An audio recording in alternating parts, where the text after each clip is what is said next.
The gavel hadn't fallen yet, but the crowd had already made up its mind. She could tell by the way they looked, not at her face, but past it, the way men look at livestock when they've already decided what something is worth and are merely waiting for the formality of numbers. The square in Redbone, Texas was full of that particular Saturday afternoon noise, boots on packed dirt, tobacco spit, the low murmur of transaction. The September sun was brutal and direct, and it turned everything the color of old brass. The storefronts, the dust, the faces of the men standing in a loose, comfortable semicircle before the raised platform that the town used for announcements, sentences, and this. Her name was Sarah Voss. She was 22 years old, and she was standing on that platform with her wrists bound in front of her with rope that had been used for other purposes before this one, rope that had left dark stains she preferred not to think about. Her left eye was swollen nearly shut. A souvenir from the night before, when she had made the mistake of fighting back. Her dress was torn at the shoulder. Her feet were bare on the rough-hewn boards. She did not look down. That was the one thing she had decided, the one small fortress she had left. She would not look at the ground.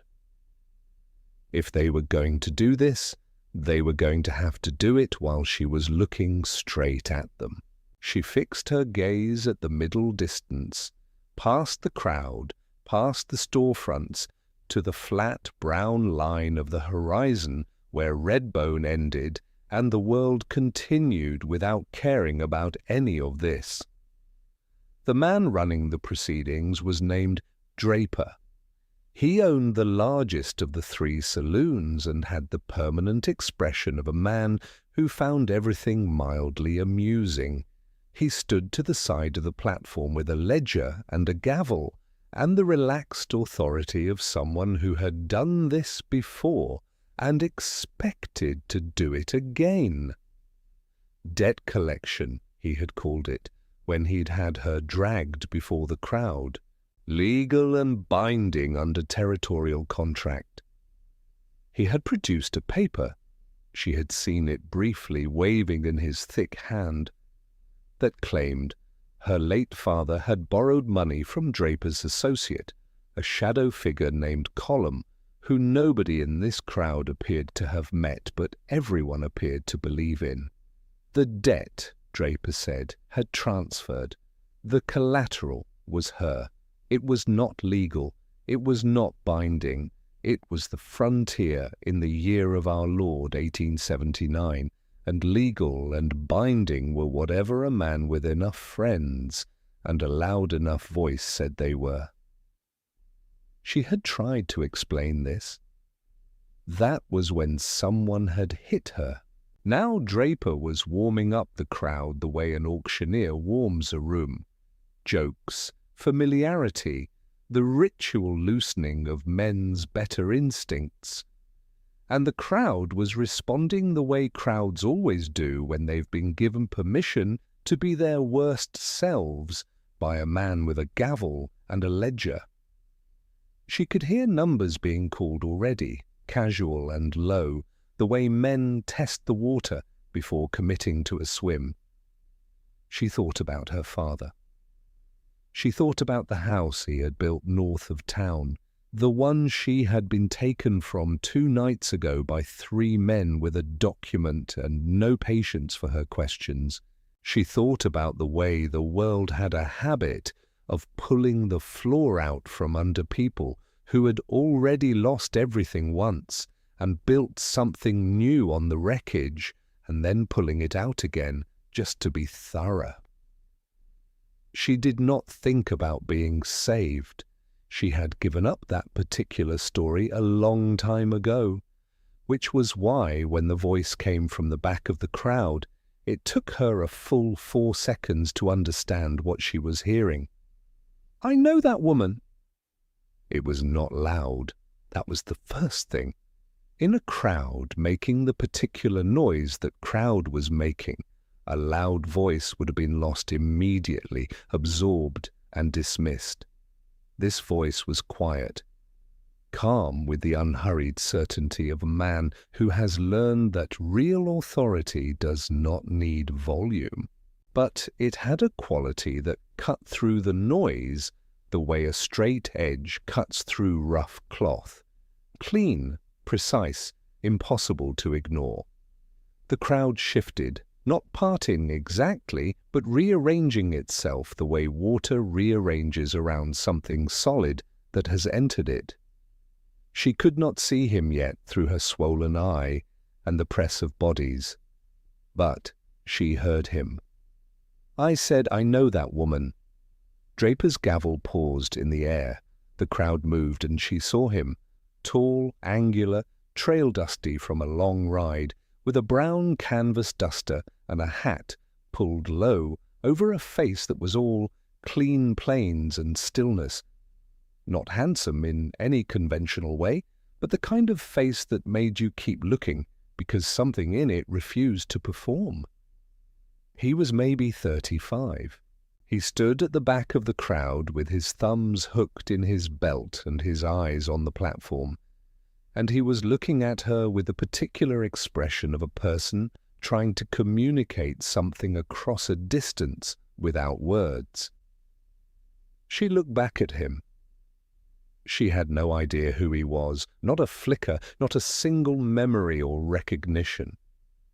His face was entirely unknown to her, as unknown as the faces of every other man in this square, and the hope that had begun to rise in her chest, unbidden, unwanted, dangerous, was already curling at the edges with the cold certainty that she had misunderstood something. He held her gaze for a steady moment. Then, so small, so brief, that she would later wonder if she had imagined it. He shook his head once. Don't correct me. Her heart hammered. Draper pointed his gavel at the stranger. Son, he said, with the particular patience of a man who is not patient, I don't know who you are, but this is a legal proceeding, and my name is Jesse Kane, the man said, and that woman on your platform owes me a debt far older than whatever paper you're holding. He walked forward through the crowd, and the crowd moved for him. Which means before you sell what's mine to pay what's yours, you and I need to have a conversation. The crowd went quiet. Draper's gavel descended slowly, his eyes narrowed, and Sarah Voss, standing on the platform with bound wrists and bare feet, and one eye swollen shut, felt the floor she had been standing on shift beneath her, in a direction she could not yet read. She did not know if this man was saving her, or simply redefining her captivity. She would not know for some time. Jesse Kane had been in Redbone for 11 minutes before he did the thing he would spend the next 3 days trying to justify to himself.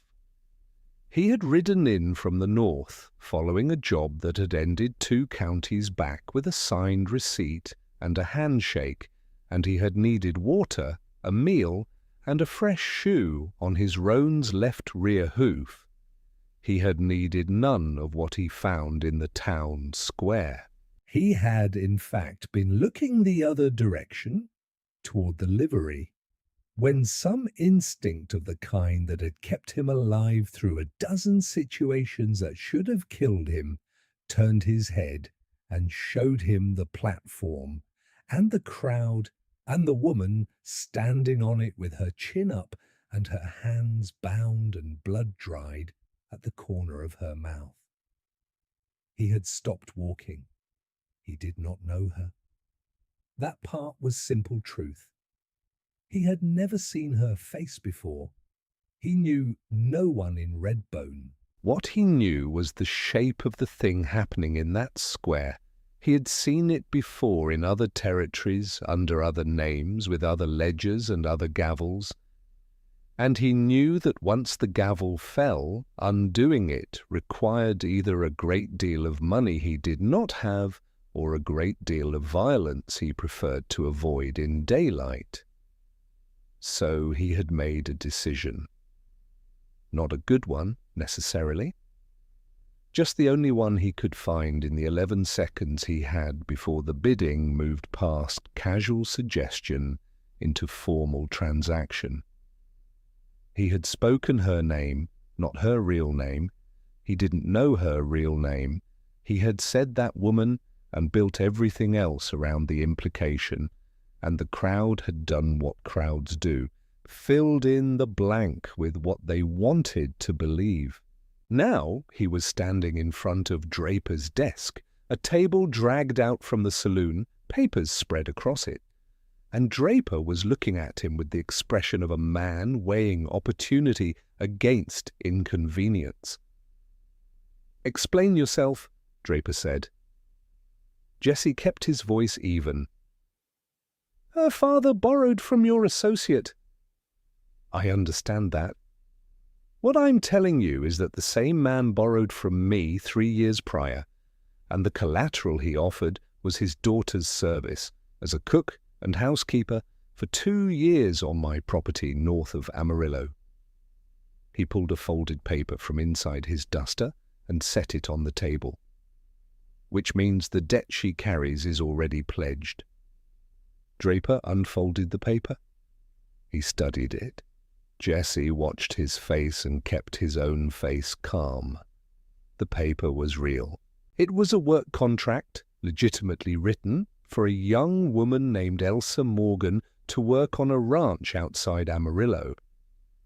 Jesse had carried it for 2 years as a kind of reminder, a job he'd done that had gone sideways, a woman he'd tried to help who had ultimately not wanted helping.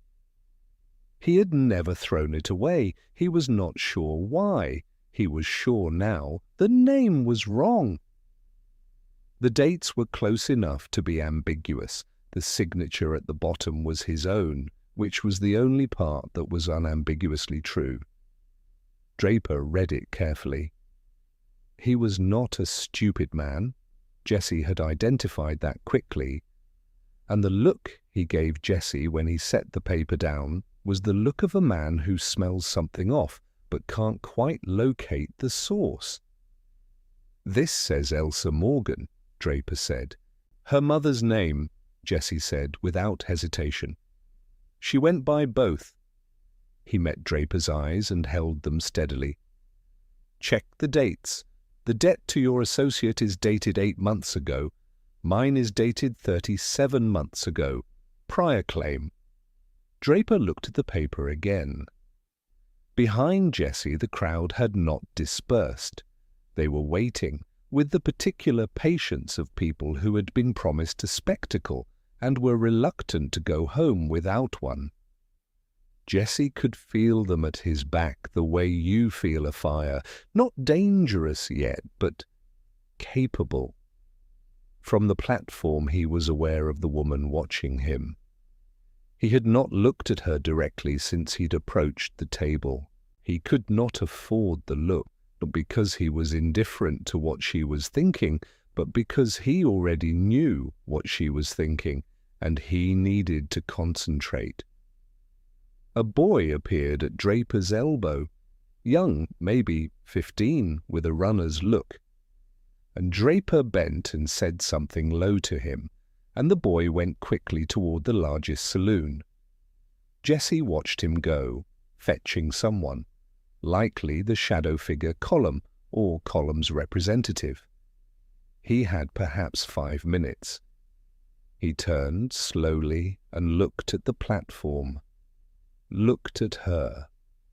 She was watching him with a calculation that impressed him under the circumstances, not gratitude, not desperation, not relief. Calculation? She was reading him the same way he had read Draper, with the practical intelligence of a person who has learned that every offer comes with a price tag, and the price tag is sometimes hidden. He held her gaze and said, very quietly, too quiet for Draper to hear, "I'm going to get you off that platform. What happens after is your choice entirely." She looked at him for a long moment. "You don't know me?" she said, equally quiet. "No," he agreed. "Then why?" He glanced at the swollen eye, the bound hands, the bare feet on rough boards. He looked back at her face. "Because it was the next thing to do," he said. Something moved across her expression. Not softening. She was not a person who softened easily, he could see that clearly. But a kind of recognition, as if she had heard that particular species of answer before and found it, against all expectation, trustworthy. Draper turned back from a murmured conversation with a new arrival. A thin man in clean clothes who looked at Jessie with the precise professional attention of a man accustomed to identifying problems. This was Colum's man. "Mr. Kane," Draper said, "my associate would like to verify your claim." The thin man held out his hand for the contract. Jessie handed it over without expression, and while the thin man read, from somewhere behind the crowd came the sound of a horse arriving fast. Then another. Then the particular jangle and creak that meant a group of riders, not just one or two. Jessie turned. 6 men came around the corner of the main street at a hard trot, and the lead rider wore a county badge, and his face was the face of a man who was not here for Draper or Colum or any of that business. His eyes found Jessie Kane's face directly, with the precision of a man who had been shown a description recently. Jessie went very still. Whatever this was, it was something else entirely. The deputy's name was Falk, and he had ridden 40 miles in the heat to find a man the county of Laredo was calling a horse thief and a fraud. The description matched Jessie Kane in the most inconvenient ways. Tall, brown duster, roan horse, travelling alone from the direction of Laredo. The charge, horse theft, was straightforward. The warrant, folded in Falk's breast pocket with the worn crease of something frequently referenced, was real. Jessie knew it was real because he knew where it had come from, and the knowledge sat in his chest like a coal. He had taken the horse. That part was not disputed, not even inside his own mind.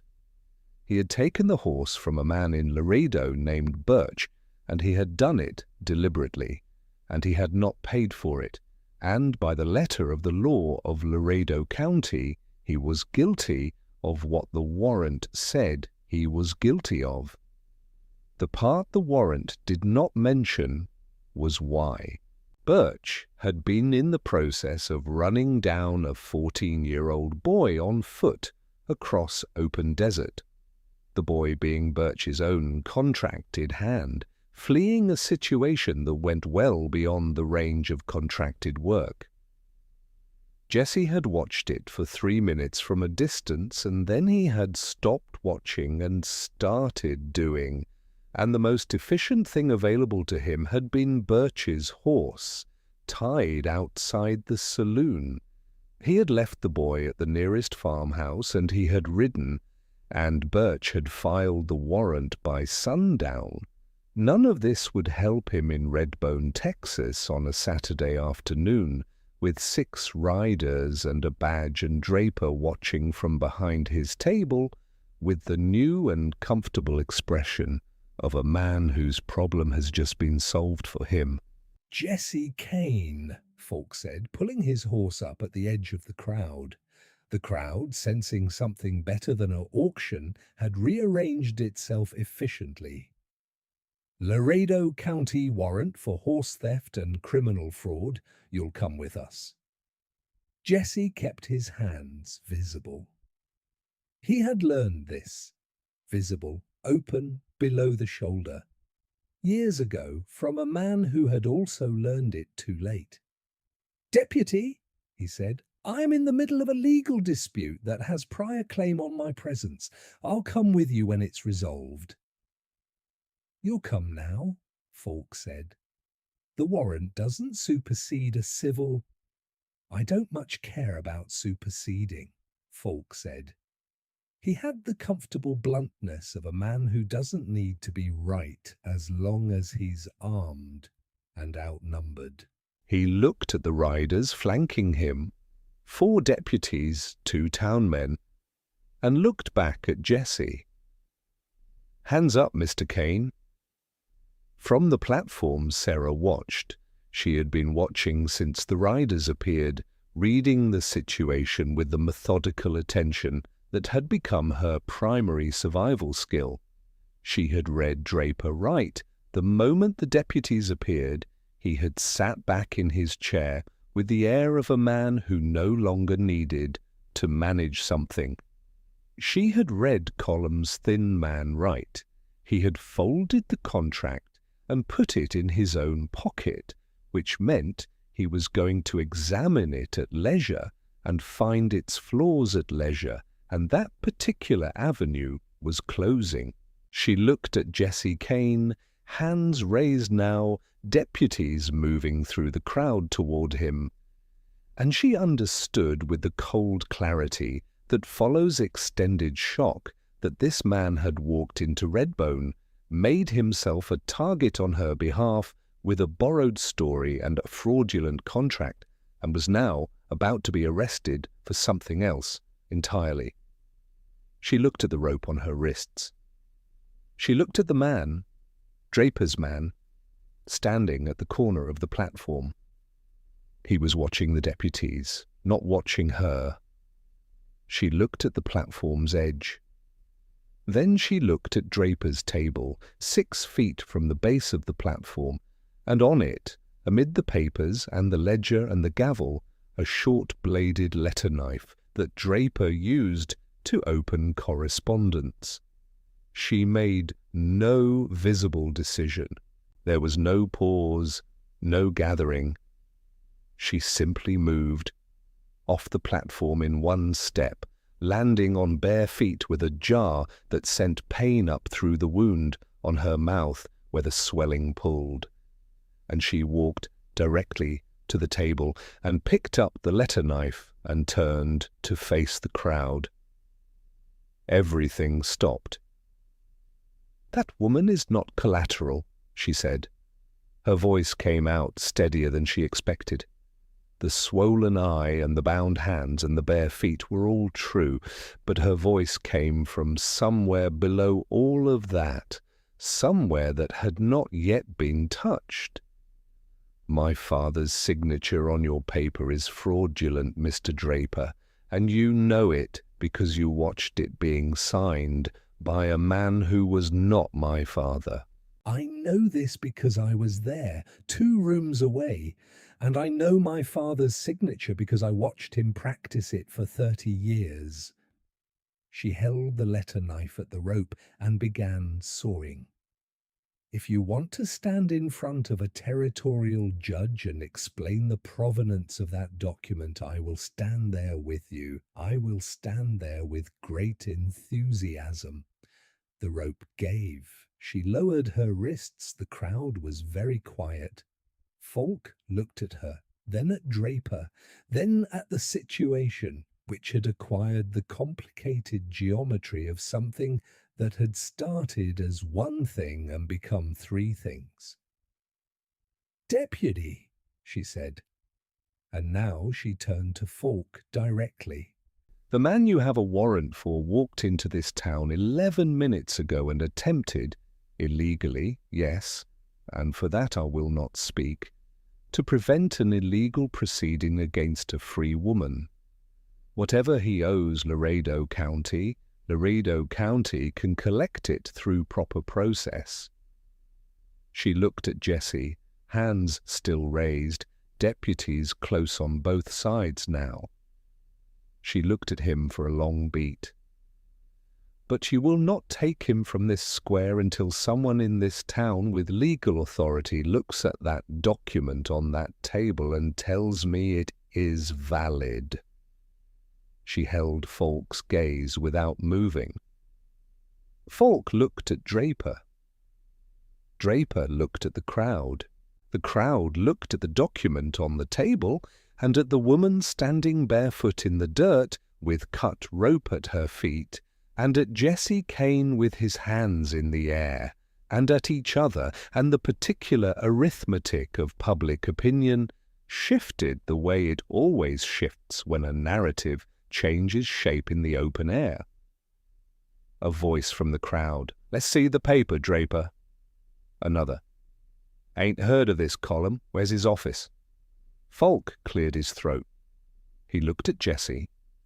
He looked at the document. He looked at the crowd, which was no longer arranged the way a crowd is arranged when it is with you, and made the decision that any man with political instincts makes when the room turns. "We'll sort the document first," he said. Draper's chair scraped back. His face had reddened past brass into something darker. His hand moved toward the ledger and then stopped because Jesse, hands still raised, had said one quiet word. "Don't!" Falk looked at Jesse. Jesse looked at Draper. Draper looked at the crowd.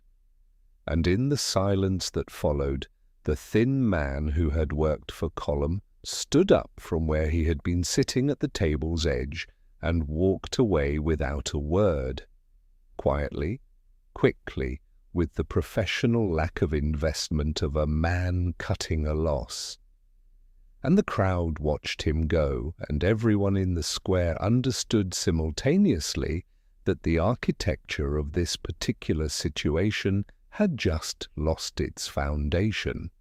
The gavel lay on the table. The paper sat beside it, exposed in the flat September sun, and somewhere in the crowd someone began to talk. They gave her shoes, not Draper. Draper had retreated to his saloon with the expression of a man reconfiguring his options, but a woman from the crowd, middle-aged, brown dress, who had come through the press of people when the crowd began to dissolve, and pressed a pair of worn boots into Sarah's hands without speaking. Just the boots, and a brief, direct look, and then she was gone again, absorbed back into the town. Sarah put the boots on. They were a size too large. She didn't care. Jesse Kane was still with Falk, working through the procedural architecture of the warrant with the patience of a man who had done this before, not arguing, just methodically, placing one true fact after another on the table until the structure that had looked like a crime began to look like something more complicated. A town alderman had appeared. Someone had sent for him. The document on Draper's table was being examined by a man who kept making small sounds under his breath that were the sounds of a man finding problems. Sarah stood at the edge of the square and watched. When Jesse finally broke away from Falk, the deputy retreating with the warrant still in his pocket, but with the look of a man who intended to re-examine his paperwork before taking further action, he came across the square toward her with the same unhurried, direct movement he used for everything, and he stopped 2 feet away and looked at her the way you look at someone you have recently done something inadvisable for and are uncertain how they received it. "Are you hurt?" he said. "I've been better," she said. "I've also been worse." He nodded. He looked at the square, at the scattered remains of the crowd, the empty platform, the document being folded and pocketed by the alderman, and then he looked at the boot. "Someone gave you those," he said. "A woman," Sarah said. "I didn't get her name." Jessie nodded again, in the way of a man who has learned to accept small mercies without demanding explanations of them. They walked, without discussing it, to the trough at the edge of the livery. She washed her hands and her face and the blood from the corner of her mouth, and he stood a little distance away and looked at the street and gave her the privacy of his back, which she noted. They were quiet for a long time, and the quiet was not uncomfortable. It had the quality of quiet between two people who have recently been through something together and have not yet decided what to make of each other. "You could have kept riding," she said finally. "Yes," he said, "past the square, to the livery. Done what you came in to do." "Yes." She dried her face on her sleeve. "Why didn't you?" He turned then and looked at her, and what she saw in his face was not heroism. She had been offered heroism before and knew its particular vanity. What she saw was something simpler and harder to name, something in the region of refusal. As if what he had done was less a choice than the rejection of a different choice, the choice to keep walking. And the rejection had cost him something he was still counting. "I don't know how to explain it," he said, without sounding like I'm making myself something I'm not. "Try," she said. He looked at the street for a moment. Then he reached into the inside pocket of his duster and brought out something small, a pocket watch, old, silver, the case worn smooth on one side. He held it in his palm without opening it. "My mother gave me this," he said. "She was a practical woman, didn't go in for sentiment much. When she gave it to me, I was 17, she said, 'Jessie, there are going to be moments where you see something wrong happening, and the road is right there and you can keep walking. And the times you keep walking are going to add up into the kind of man you become. So count them.'" He looked at the watch. "I've kept walking more times than I want to count. I don't keep the number because I already know it's too high." He closed his fingers around the watch and put it back in his pocket. Today the road was right there. She looked at him for a long time. She had grown up with her father's particular kind of love. Vast, impractical, unable to protect her from anything but present in every room she entered. And she had learned in his absence that the world was built primarily of men who spoke warmly and moved coldly. She had calibrated herself accordingly.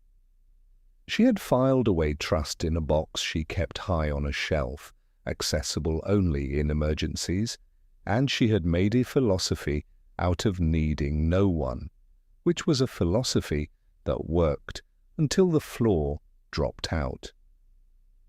"My father borrowed money," she said, "not from Colum, or not the way they said. He was sick last year, borrowed from Draper for medicine. Draper bought the debt from some man in Colum's name. I don't think Colum is real. I think it's a name Draper uses for business. He doesn't want attached to him." She looked at the platform, still and empty now in the afternoon sun. "My father died in March. The note came in August. The men came in September." Jessie listened. "The house is mine," she said. "The deed is mine. My father filed it properly in county records before the debt was incurred. They know this, they don't care, because the deed is mine, and I am alone. And alone is something a man like Draper has learned to use as an ingredient." Jessie was quiet for a moment. "Do you have a copy of the deed?" She looked at him. "At the house." "The house north of town?" "Yes." He looked at the saloon, at Draper's saloon, closed up now, shutters drawn, the particular stillness of a place being reconsidered. He looked at the platform. He looked at Falk's retreating riders, still visible at the south end of the street. "Then that's where we need to go," he said. She didn't answer immediately. She was reading him again, the calculation that was her most reliable tool, and what she found in him was the same thing she had found before, not heroism, not agenda, but the straightforward and somewhat baffling determination of a man who had decided that something was the next right thing to do and intended to do it until it was finished. "Your warrant," she said.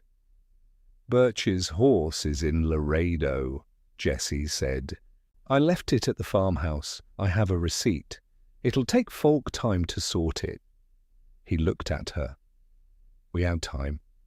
She studied his face one more time, the way she studied everything, fully, carefully, with nothing given for free. Then she said, "I'll need a horse." He almost smiled. "Not quite. I've got one of those."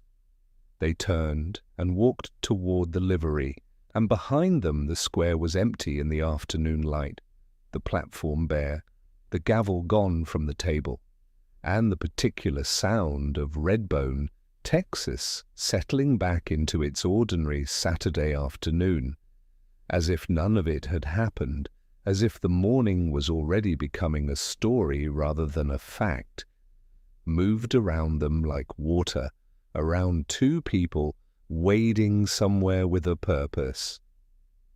The danger was not done. They both knew it. But in this moment, walking side by side in the September dust with the boots too large and the watch in his pocket, it was held at the distance that a shared direction creates, which was enough, for now it was enough.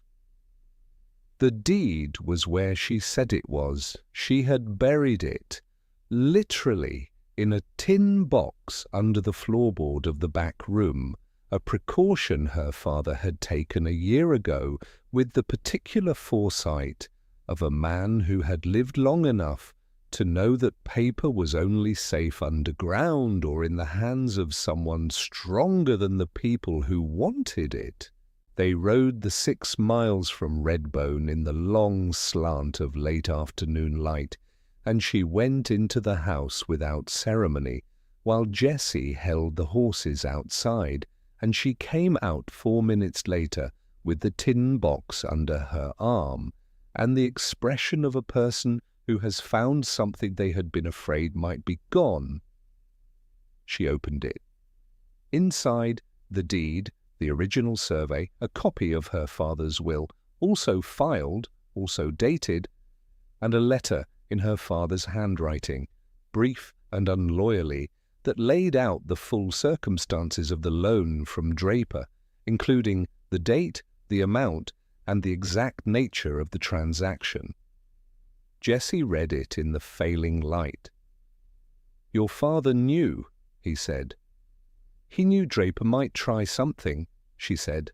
"He didn't know he would die before it happened." She refolded the letter carefully. He was a careful man. He just ran out of time. They rode back to Redbone as the sun touched the hill line. Jessie had told her what he intended to do, and she had listened and not argued, which was its own kind of trust. The alderman's name was Pruitt, round, meticulous, with the look of a man who genuinely cared about the function of the law in a town where the law was frequently a suggestion. Jessie had identified him during the afternoon's disorder as the person in this situation who held actual institutional power and was not yet in Draper's pocket. He found Pruitt at his office, still open in the early evening, lamp burning, papers on the desk.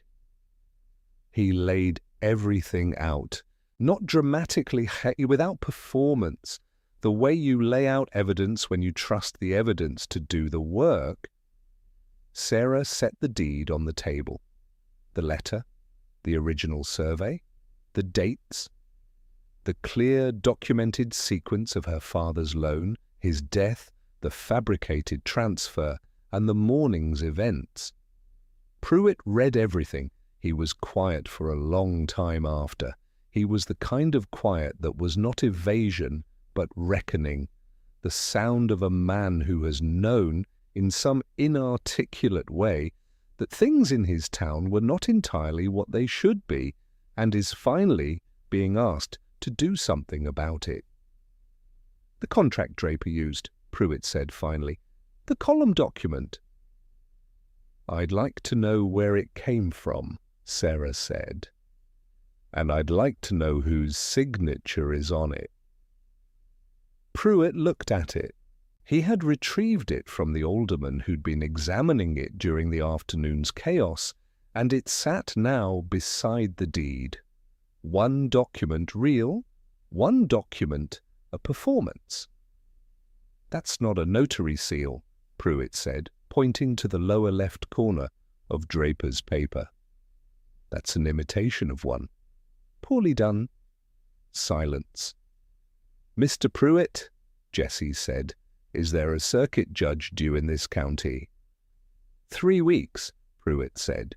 "Then I'd like to suggest that a formal complaint be filed tonight, under your signature, regarding the fraudulent use of a debt instrument in the coercion and unlawful restraint of a landowner.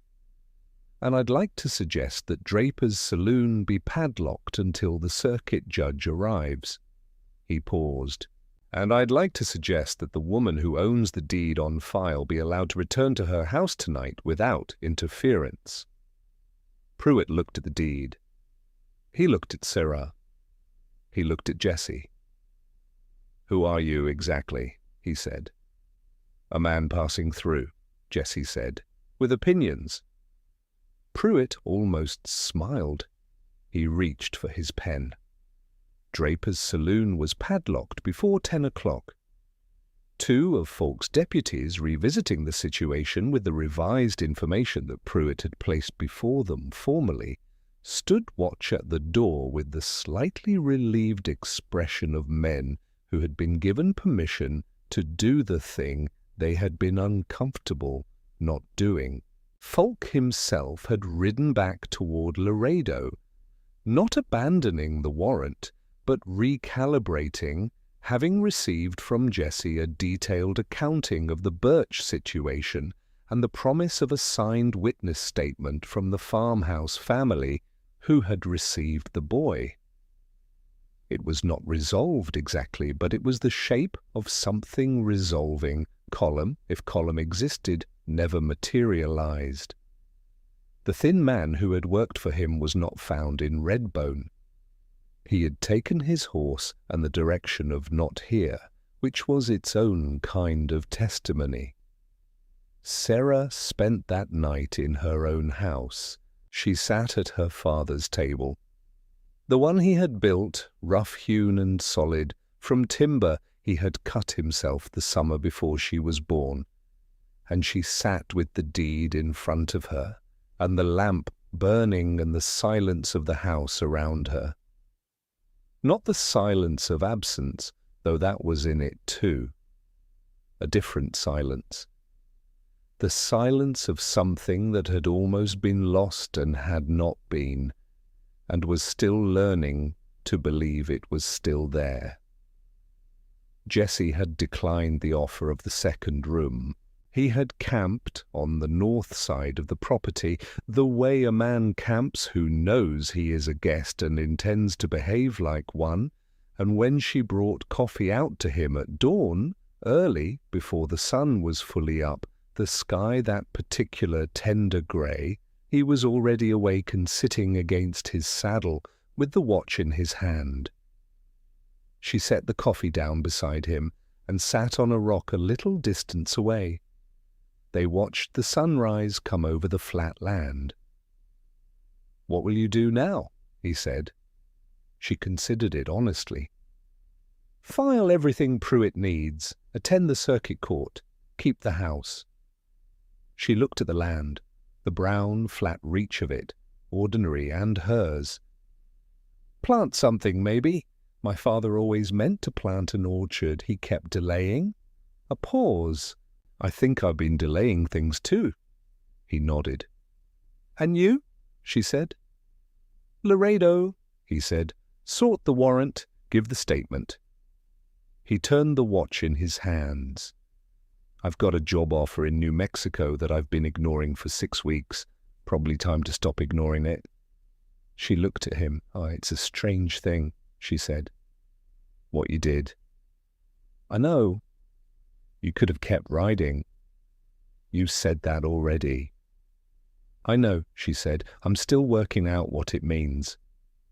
He put the watch in his pocket and picked up the coffee cup and looked at the horizon.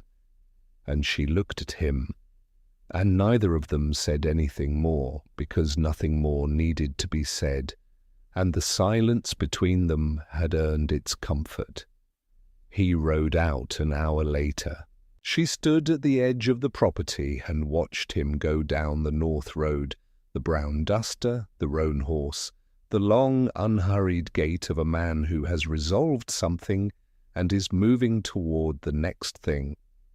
And she watched until the road bent and the land's flatness took him, and then she turned back to the house.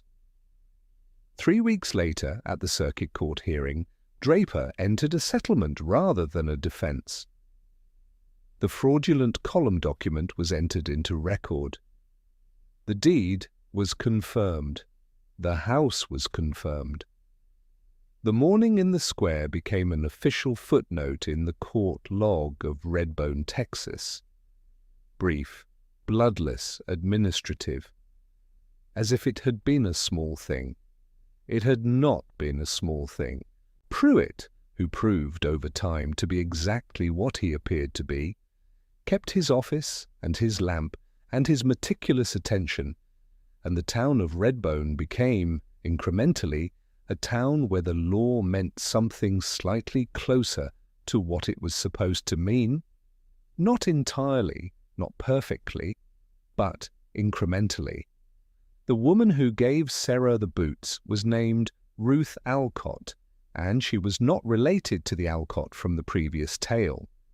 She was simply a woman who had been standing in the crowd and had looked at another woman's bare feet and decided that at least that one thing she could fix. Sarah found her name eventually and brought her a jar of the first honey from the first hive she kept on the property, and Ruth received it with the same directness she had given the boots, which is to say without ceremony, as a simple exchange between people who understood each other. Jesse Kane sorted the Laredo warrant. Birch's case, when fully examined, did not survive contact with the farmhouse family's testimony and the boy's own account. The warrant was withdrawn. The job in New Mexico waited long enough. He did not come back to Redbone. But 2 years after the September morning in the square, a letter arrived at the house north of town. No return address, short in handwriting, that was neat and unhurried, the handwriting of a man who thought before he wrote. It said, "I hope the orchard took root." She read it twice, standing at the kitchen table where her father had once sat. Then she folded it and set it on the shelf beside the deed and the letter in his handwriting and the small accumulated evidence of things that had been protected. She went outside. The apple trees, 6 of them, planted in the spring, fragile and serious in their first growth, stood in the morning light in a clean row across the south side of the property, reaching. She looked at them for a long time. Then she went to work. And the land, flat and brown and ordinary and hers, held the light the way it always had, patient and indifferent and permanent, the way land holds light long after the people who loved it are gone, like a memory that belongs to no one and everyone, kept by no hand, lost by none. End.